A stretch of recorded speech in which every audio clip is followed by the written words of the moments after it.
Hello, welcome to another edition of the Pace Report. I'm Brian Pace, reporting live here at BB King's here in New York City.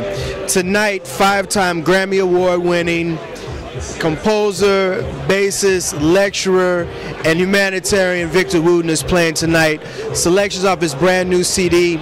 Tonight we're going to sit down and talk about his career, also his latest venture with Vix Records, playing with his brothers, and also playing tonight on tour with his dear friend and mentor, Stanley Clarke.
Show of hands 15. That's right. This is pretty much everything old is new again. You've come full circle. You've come back to the beginnings. Right. For me, it is the beginning as far as my recording career goes.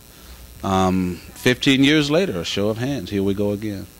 Why did you decide to revisit the material, and what is it now, 15 years later, that is pretty much the sticking point or the selling point of the CD? Sure.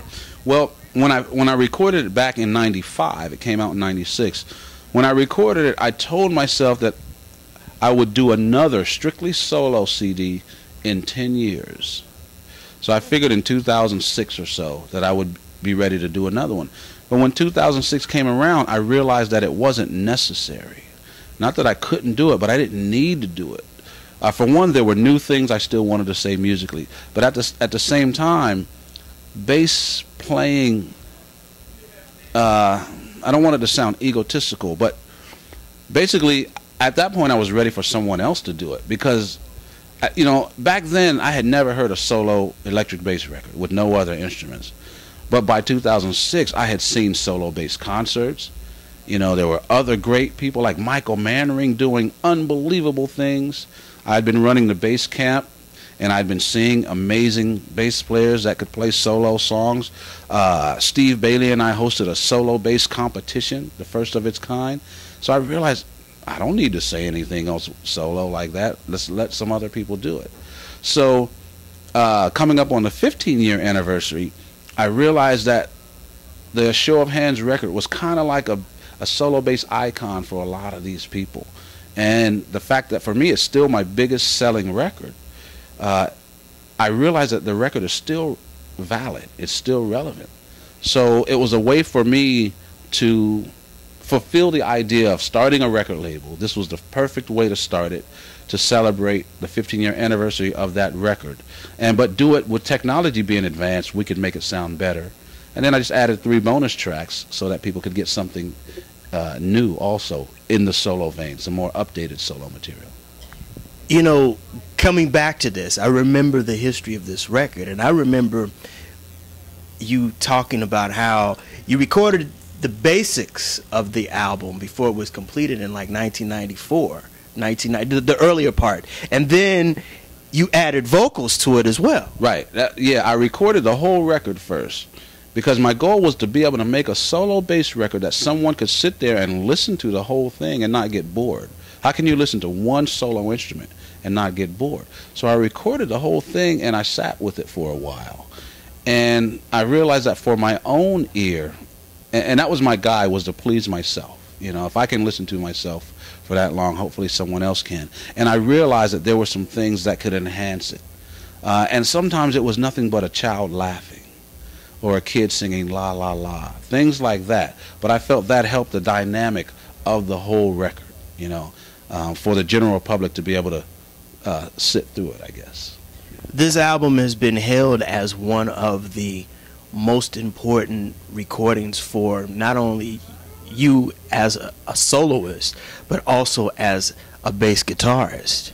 How do you feel now that musicians, looking back 15 years, and even new musicians now listening to this, how has it been a learning tool for them as far as to approach the bass? Well, I believe it's helped not only bassists but all musicians and people, you know, listeners, realize that the instrument is bigger than we thought.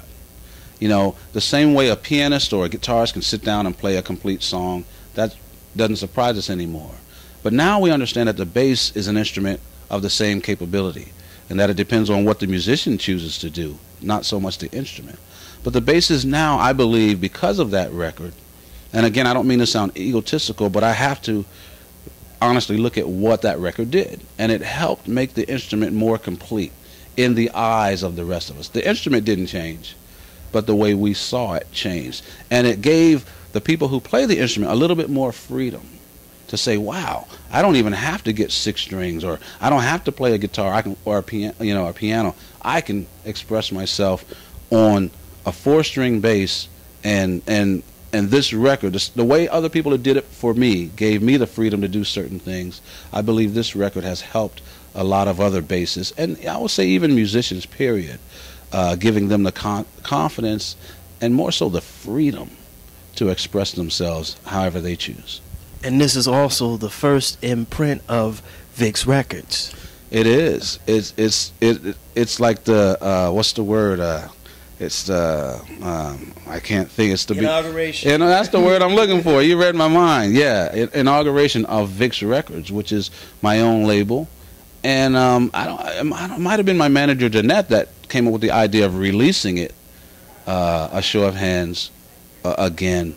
But I thought, man, it's just a perfect way to open up this label and say, here we are.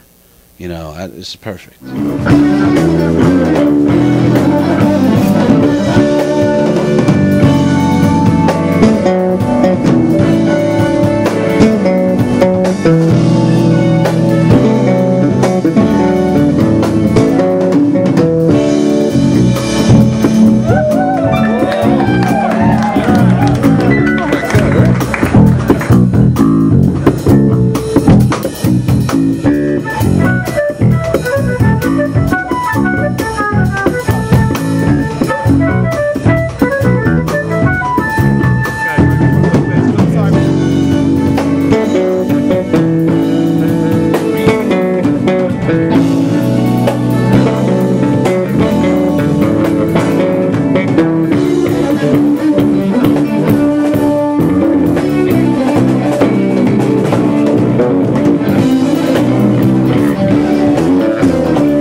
Last time we talked, you had said you had reservations of putting your next project, which this one is, out on the major. Why did you decide after 15, 20 years being in the business to just go ahead and do this full-fledged? Well, a few reasons. One of the main ones is I don't know that the timing could be any better. Record stores are disappearing. If they're pretty much all gone. Record labels, major record labels, are disappearing, and to survive, the major record labels are just looking for that next American Idol type of thing. But also, at the push of a button, I can be in touch with the rest of the world. You know, on Twitter, Facebook, or whatever. Hit a button and you're in touch with 60,000 people. So I felt that it's just the perfect time, as well as recording gear, to physically make a record. You used to have to borrow money from a label. Not anymore. You can literally make a good sounding record in your bedroom. And so it just seems like now is the time to live that dream, because physically it's so easy. Anyone can make a record. You know, and me, I feel that I'm in a perfect position because I have a fan base already. I can reach those fans, and I can make my own record. So now, you know, if I can make my own record and make it available, all I have to do is let people know about it. At the push of a button, that's pretty easy. At the same time, the more kind of negative side of it is I was just kind of tired of asking the same questions and not getting the answers I was looking for from record labels. I know that record labels are doing what they think is right, but it doesn't seem like a record label is set up to really work in the artist's behalf. It's set up to work in the record label's behalf. For example, if a record costs $15, where does that money go? No record label will tell you that. You know, you get $1, $2 if you're very, very lucky. So there's still $13 that's going somewhere. And no one's going to tell you where it goes, no matter how much you ask. I just kind of got a little bit tired of that. You know, so even if, for me, if I happen to work with another artist with this label, I just want to do it fairly, as if I'm working for the label. Working for the artist. Because it's the artist that's generating the money, you know, so they should really get the big share. So I just want to be, if I'm going to do a label for anyone, including myself, I want to do it fairly. Fairly, more of a partnership, not like I'm the label and I call the shots.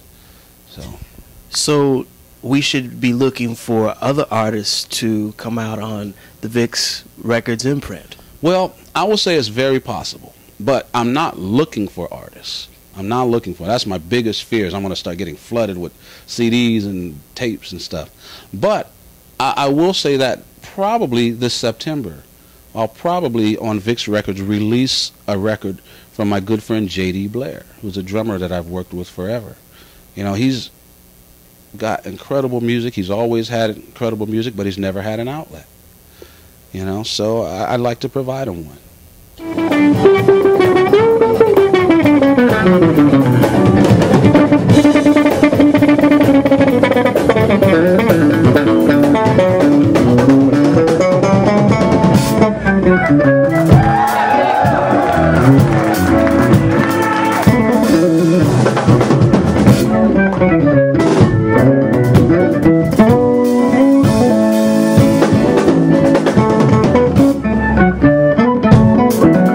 Hitting back on something I said earlier, everything is new again. You are playing with your brothers, and it's weird how you started off, your older brother taught you how to play the bass, and now here it is 40 years later, you guys are on the road together. What's that like? It's like being at home. You know, most of my musical situations are with at least one of my brothers. Even Bela Fleck and the Flecktones has my brother, they call Future Man, playing drums. You know, so it's just like it being at home. If I have at least one brother on stage, it makes my musical life so much easier, because there's less I have to worry about, less I have to talk about, less I have to rehearse, but more music gets played. You know, so it's a beautiful thing getting a chance to play with them. I don't always get to have my brother Joseph out with me in my own band, because he tours with the Steve Miller Band. So, but, you know, right now I have Reggie on guitar and Joseph on keyboards, and having both of them, it just makes it so easy. I'm able to relax so much more. You are a man of all trades. You now have, what is this, your 11th year for the summer camp for kids? Right. And you're a dedicated father, and you're on the road with Bela, and now you're on the road with one of your heroes, Stanley Clarke. Where do you get all the time and energy, and What's it like playing with, again, one of your heroes and one of your mentors? Playing with my hero is unbelievable. If you think of anything, you know, that you do and you look up to someone, no matter what field it's in, and all of a sudden you're doing it with them as an equal, considered an equal by the viewers or the fans, it's unbelievable. But it's also a little bit to get used to, because when I'm around Stanley, I'm 9 years old, because that's when I first met him. And so I have to try hard not to feel 9. You know, some nights he'll call me up to play, and it's hard to play just because that's Stanley Clarke. You know, you know, I'm a fan. So I had to work at being, you know, standing up for what I'm supposed to be here doing. You know, it's hard to do that, but it's a treat getting to hear him every night, and you know, to be considered his friend is wonderful. Is wonderful. I forgot the first part of your question. I'm thinking about Stanley Clarke so much I can't even talk. The scheduling, because you're just a busy man. I mean, you're the instructor. I mean, you're a very busy man. Well, very, very, very true. But I have good people around me that take a lot of weight off my shoulders. Starting with my wife. We have 4 kids, but I don't have to worry about them. My wife's got it under control. She's homeschooling all 4 of them. I know they're eating well. I know they're safe. So that's a load off, you know. So she's handling like my personal home life, but my manager, Danette, is handling my professional business life, you know. And so having people around that you totally trust. I have a sound guy, so I don't have to worry about what you're hearing in the audience. I trust him. I got another guy that's handling the merch and taking all that money, and I know that all the money's going to be there down to the last nickel. You know, having real good people around that you trust, that's, for me, that's the secret. That's the key. That's the way to find extra time. If I had to do so much stuff, go get paid at the end of the night, you know, feed the kids and book the next gig and all that stuff, there would be no time. But I get to stay creative. I get to play music. I get the credit. You know, I get the adulation of the fans when I'm probably doing the least amount of the real work. You know, especially when it comes to raising kids. You know, Danette, my manager, Danette's on the phone all day, not me. You know, so I owe a lot to the people that are surrounding me.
Was a time when bass records were the thing in jazz, contemporary as well as straight ahead. I mean, and I'm talking about your counterparts like Marcus Miller and Stanley Clarke.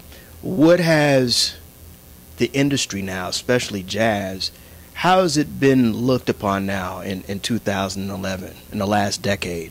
Sure. Well, for my own self, I know that I'm helping the instrument and hopefully helping music, but I'm standing on the shoulders of those people that you mentioned.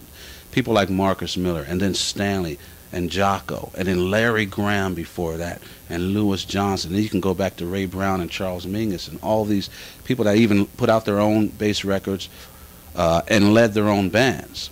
So I believe we're all moving forward. I think we're moving the instrument forward.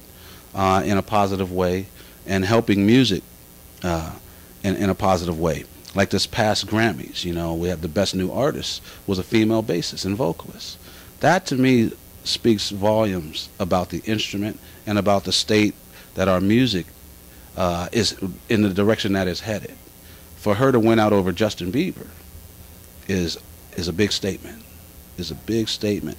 And I just feel fortunate and happy not only to be living at a time where I can see that, but living at a time where I can be a part of that enhancement, that change, you know. But I'm not doing it by myself in no means. And, you know, hopefully in the scheme of everything, what I'm doing hopefully will be a small part, you know, because I hopefully what everybody does after will be even greater than what I've done. And I think people like Esperanza and more people are going to take the instrument even further, probably than we can even dream. That'll do it again for another edition of the Pace Report, reporting live here at BB King's here in New York City. I'd like to personally thank Victor Wooten for his time, as well as the staff and management here at BB King's. As always, please visit my website, www.thepacereport.com, for my weekly column, as well as my past segments. Until next time, remember, if it's in the groove, it'll make you move. Until next time, peace.